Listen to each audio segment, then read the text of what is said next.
Hi everyone. I'm trying to really squeeze in a lot of videos this week, so this is my third one. I've had a lot of questions about packets, which I sell on my site. I don't really see anybody else offer this anymore or use it, so I'm going to show you a very simplified way to make them yourself. So this is an example of a Maman Brigitte. I'm sorry, it's super sunny today. I don't want to apologize for that, but this is an example of one of my Maman Brigitte packets. Excuse me. It's a little hard to see there. That is available on my site.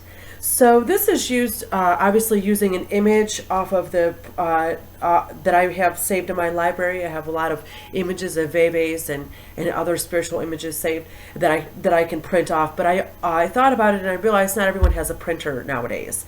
So I'm going to show you sort of the old-fashioned way, and this way you don't have to have some sort of symbol or anything on the front. So they were originally made out of vellum, which is calfskin. So not a lot of people have calfskin lying around anymore. So the next thing that was very traditional people went to was brown paper. Brown paper for wrapping up packages from stores, for wrapping up meat from the butcher, all sorts of uses for this regular brown paper. So now we have, which is very convenient, is lunch bags. So we have brown paper bags for lunches.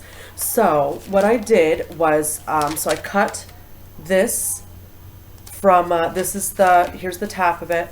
It went together, you know, like this, and then of course there's the bottom, which you don't need. So when you cut this off, you cut the bottom off and then the edge, you have two squares that you'll have to separate because there's that fold there that makes the bag. So you'll be able to make two packets from this if you and you need a square. A square works best.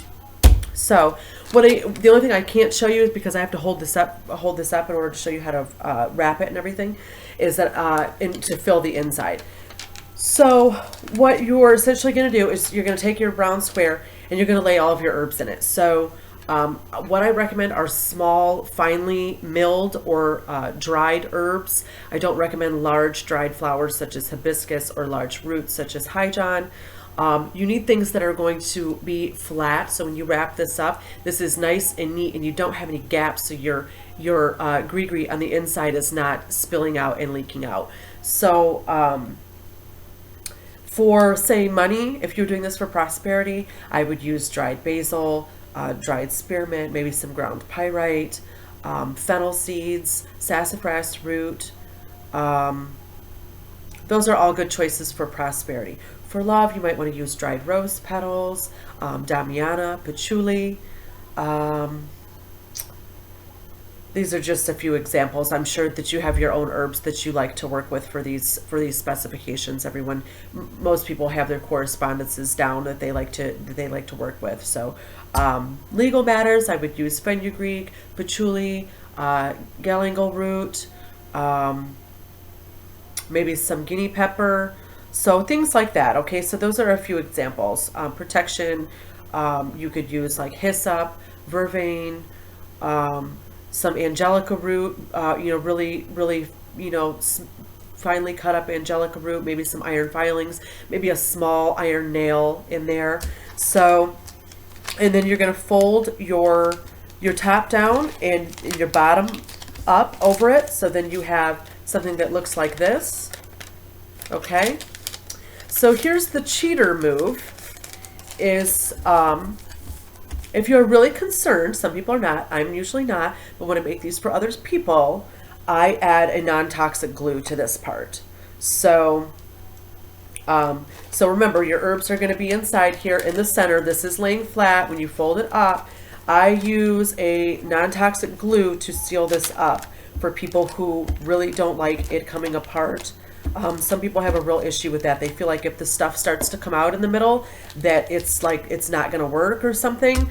So, okay, so glue those flaps together. Now you're going to fold your sides over.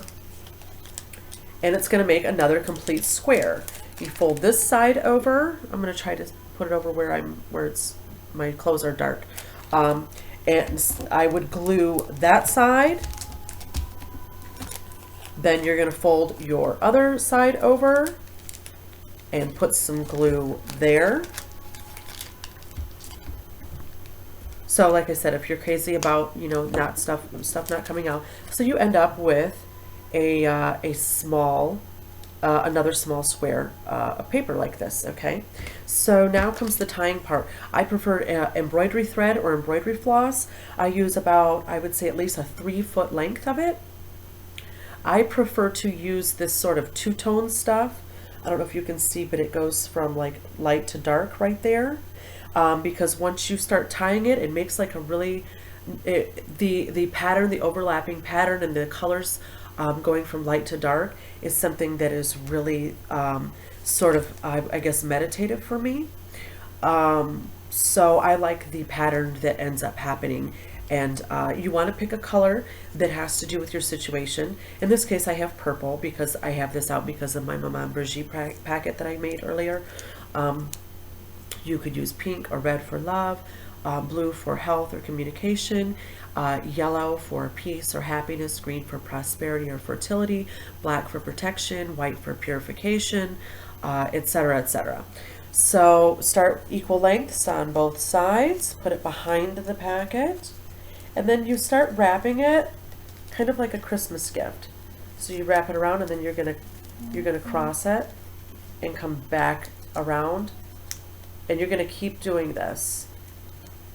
Turn, cross it just like on the back of a gift. And you keep doing this until you've used up all of your thread, okay? So when I put it down, I can go much faster and it looks much, it's much more uniform and tidy looking. So packets, or they're sometimes called tobies, are, from what I understand, a Haitian tradition. I think that there are probably many other cultures that have their own little packets of items. I know Taoists do. They have whole packets of incense and papers and like hell banknotes and things like that that they throw into fire as offerings for ancestors. So once you're all done wrapping, you get something. I'm trying to make it not so sunny. I'm sorry. That looks like this. Okay. So this, remember, this would be filled with your herbs, maybe very tiny pieces of stones. But like I said, you want to keep it, you don't want something making this bubble up and then your stuff's like falling out everywhere, okay? The little stuff coming out, powders too, you can put in here, by the way. Trim your excess off the back if you want to. You don't have to. That's something I prefer to do. So it ends up looking like that. And what you do with this is you will want to soak this in a good rum or whiskey for 24 hours. The whole packet, everything right in a cup of it. Soak it for 24 hours, take it out, let it dry another at least 24 hours. So the idea is that the rum or the whiskey that is evaporating is an offering to the spirits. And then this would be carried either with you as it is in a mojo bag, or you can place it on your altar. So this is another, I would say this is another aspect of using gree-gree as a sort of form of mojuba, as a form of offering. So it's sort of like a paper mojo bag is probably the most simplest terms I can put it in so that people have something to relate it to. So yeah, so that is how I make a Toby or a packet. They're also sometimes called hands. You hear of mojo hands or helping hands. They're also sometimes referred to as that. Like I said, this is very simplified. Typically, you know, I did this very quickly, but typically as you're doing this, you know, it's a very purposeful and very intent soaked process. So, you know, as you add each herb, you want to be mindful of what it is for, and you want to be mindful to the spirits of, as you're making this, what you are asking for, what you are grateful for, as you add these things. And then with, of course, each turn of the thread, you know, you are sealing in your intent and your focus. So it won't go as quickly as what I just showed you, but I was trying to make this rather concise for you, so it's not a waste of time. And so you had an example of how to do this, because this is something that I've gotten several questions about. I'd say probably 5 or 6 of you have asked me about these.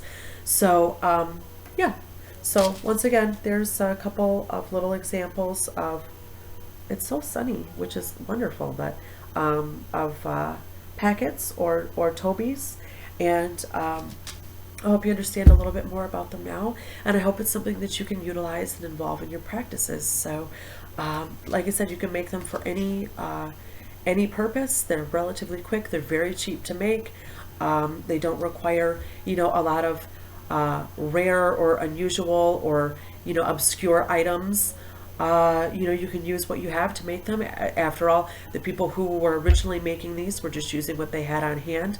They were not people who had a lot of resources or a lot of money. They had what was naturally around them, and that's what they used. So, yeah, I hope that helps. I hope you enjoyed watching that, and I'll talk to y'all soon. Bye.